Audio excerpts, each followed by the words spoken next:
Assalamualaikum warahmatullahi wabarakatuh. Perkenalkan nama saya Agnar Yusati Saputra dengan NIM A11 2022 14199, ujian akhir pengantar teknologi informasi. Di sini saya tidak memiliki kelompok. Untuk selanjutnya saya akan mempresentasikan yaitu memanfaatkan ilmu data untuk inovasi produk makanan, mengungkap paradoks urban dan solusi bisnis berbasis data. Pertama-tama saya akan membuka Google Colab karena saya melakukan pengelolaan data menggunakan Google Colab yang dimana dibagi menjadi tiga yaitu load data dan selanjutnya mengcleaning data dan selanjutnya untuk analisis dan regresi data. Pertama-tama saya memasukkan atau meload data tiga data yang telah diberikan yaitu yang pertama ada rata-rata konsumsi per kapita seminggu menurut kelompok bumbu-bumbuan per kabupaten kota 2025 menjadi DF bumbu. Dan selanjutnya ada rata-rata pengeluaran per kapita seminggu menurut kelompok makanan minuman jadi menjadi DF makanan minuman. Dan selanjutnya ada rata-rata konsumsi per kapita seminggu menurut kelompok ikan per kabupaten kota. Dan di sini saya menggunakan teknik header sama dengan 3 agar kolom terbaca dengan benar. Selanjutnya untuk data cleaning, di sini saya mengcleaning dikarenakan data asli BPS sangat kotor, banyak tanda strip, dan Python tidak bisa membaca tersebut. Saya akhirnya membuat algoritma cleaning sederhana dengan mengubah semua tanda strip menjadi numerik ataupun kosong. Selanjutnya untuk selanjutnya untuk analisis dan regresi.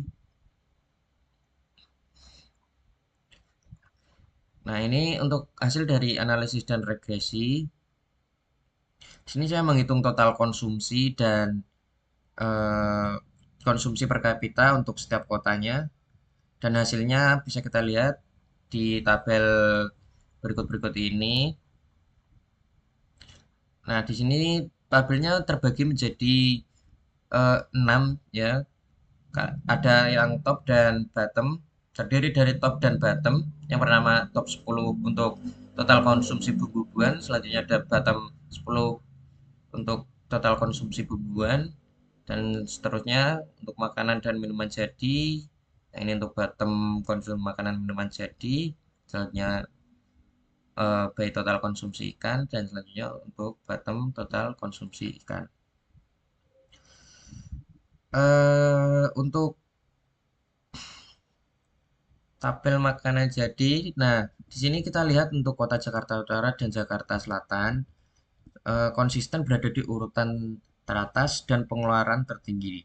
Tapi dibandingkan untuk tabel bumbu dan ikan, Kabupaten Bangka Selatan lebih mendominasi dan Kabupaten Mesir lebih mendominasi dibandingkan dengan Jakarta dan Utara tadi. Pola ini terlihat dengan jelas eh, di grafik ini antara kesenjangan grafik eh, Jakarta dan Kabupaten Bangka Selatan. Selanjutnya kembali ke presentasi.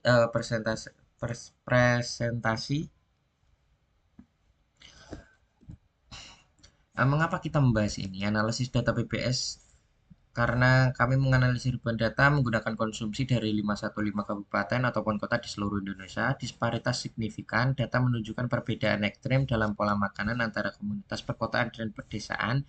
Tantangan gizi, populasi perkotaan seringkali memiliki kemampuan finansial tetapi kekurangan waktu untuk menyiapkan makanan bergizi, terutama melibatkan ikan. Untuk dapur dari data mentah menjadi wawasan, proses teknis kami yang dieksekusi menggunakan Python di Google Colab mengubah data mentah menjadi wawasan yang dapat ditindaklanjuti. Dengan yang pertama menginput, membuat tiga data set utama, ikan, rempah-rempah, dan makanan siap saji. Selanjutnya, pembersihan data atau cleaning data, menangani nilai yang hilang, dan mengonversi data ke format numerik untuk konsistensi. Yang terakhir ada analisis menghitung konsumsi per kapita dan mengagregasi data berdasarkan wilayah untuk mengidentifikasi tren. Ini untuk temuan data atau paradoks urban. Data kami mengungkapkan paradoks urban yang mencolok penduduk di Jakarta Utara dan Jakarta Selatan menunjukkan pengeluaran tertinggi. Ini untuk pengeluarannya untuk Jakarta Utara dan Jakarta Selatan. Eh, Namun wilayah yang sama ini melaporkan konsumsi ikan dan rempah-rempah yang terendah. Untuk ini menghasilkan rempah-rempah yang terendah. Selanjutnya untuk menunjukkan daya beli yang kuat dialihkan ke makanan instan daripada bahan-bahan segar dan bergizi. Penduduk kota pengeluaran tinggi, asupan ikan rendah. Pola ini menyoroti tantangan signifikan dalam gizi perkotaan dan potensi celah pasar untuk pilihan masyarakat yang lebih sehat dan praktis.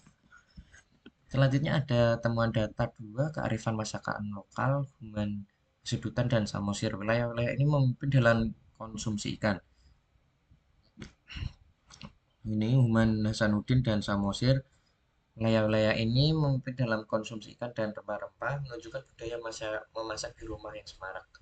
Korelasi dan budaya korelasi positif antara konsumsi ikan dan rempah-rempah menegaskan kekuatan abadi masakan rumahan tradisional di wilayah-wilayah ini.